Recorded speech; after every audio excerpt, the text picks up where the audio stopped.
ایک دفعہ کا ذکر ہے، پہاڑیوں اور سرسبز واؤ شاداب کھیتوں کے درمیان بسے ایک پرانے گاؤں میں ایک غیر ملکی مہمان آیا۔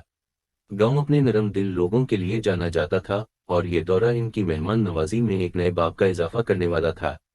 غیر ملکی مہمان الیسانڈرو نامی مسافر ایک دور دراز ملک سے تعلق رکھتا تھا۔ اس کے کندھے پر رکساک لٹکا ہوا تھا اور گلے میں کیمرہ لٹکا ہوا تھا۔ اس کی ظاہری شکل مقامی لوگوں سے مختلف تھی، اس کی دھوپ میں بوسیدہ جلد اور متحرک لباس جو اس کے وطن کی ثقافت کا ایک ٹکڑا لے کر جا رہا تھا۔ جیسے جیسے غیر ملکی مہمان کی آمد کی خبر پھیلی، گاؤں والوں میں تجسس اور جوش بڑھ گیا۔ دادی ماریا نامی دانا بول رہی عورت کی سربراہی میں گاؤں کے بزرگوں نے الیسانڈرو کا روایتی پرتپاک استقبال کرنے کا فیصلہ کیا۔ وہ گاؤں کے چوک پر جمع ہوئے، جو متحرک پھولوں اور اتحاد کا جشن منانے والے بینرز سے مزین تھے۔ بچوں کا ایک گروپ ہاتھوں میں پھول اور ان کے چہروں پر متجسس مسکراہٹ لیے الیسانڈرو کے پاس پہنچا۔ زبان کی رکاوٹ کے باوجود ان کے معصوم اشاروں اور چمکتی ہوئی آنکھوں نے دوستی کی عالمگیر زبان کا اظہار کیا۔ الیسانڈرو نے گھٹنے ٹیکتے ہوئے پھولوں کو شکریہ کے ساتھ قبول کیا، اور بدلے میں انہیں ایک گرم مسکراہٹ پیش کی۔ دادی ماریا تازہ پکی ہوئی روٹی اور مقامی پنیر کی پلیٹ لے کر آگے بڑھیں۔ ایک مقامی مترجم کے ذریعے اس نے گاؤں کی تاریخ، اس کے رسوم و رواج اور کمیونٹی کو ایک دوسرے کے ساتھ جوڑے رکھنے کی کہانیاں شیئر کیں۔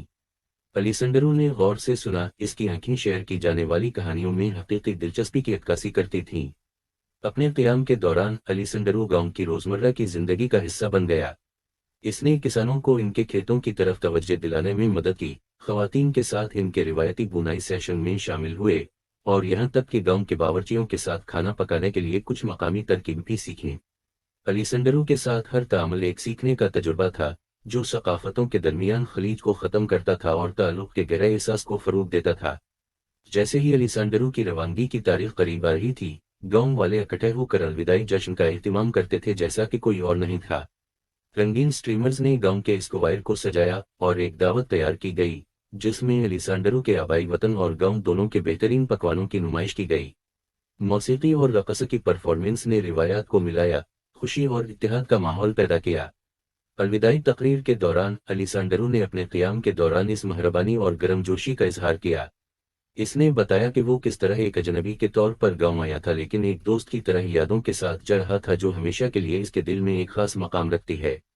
بدلے میں دادی ماریا نے الیسانڈرو کو ایک ہاتھ سے بنے ہوئے ٹیپسٹری تحفے میں دی، جس میں گاؤں میں اس کے سفر کے مناظر کو دکھایا گیا تھا۔ یہ اس بندھن کی علامت تھی جو ان کے درمیان بنی تھی، زبان اور ثقافتی اختلافات سے بالاتر۔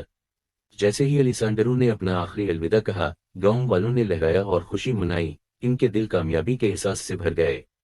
غیر ملکی مہمان نہ صرف دور دراز سے کہانیاں لے کر آئے تھے، بلکہ اپنے پیچھے دوستی اور افہام و تفہیم کی ایسی پگڈنڈی بھی چھوڑ گئے تھے جو آنے والی نسل کو متاثر کرے گی۔ اور اس طرح غیر ملکی مہمان کی کہانی گاؤں میں ایک پیاری کہانی بن گئی، جو ہر ایک کو اس خوبصورتی کی یاد دلاتی ہے جو تنوع کو اپنانے اور اس سے باہر کی دنیا کے لیے اپنے دل کو کھولنے میں مضمر ہے۔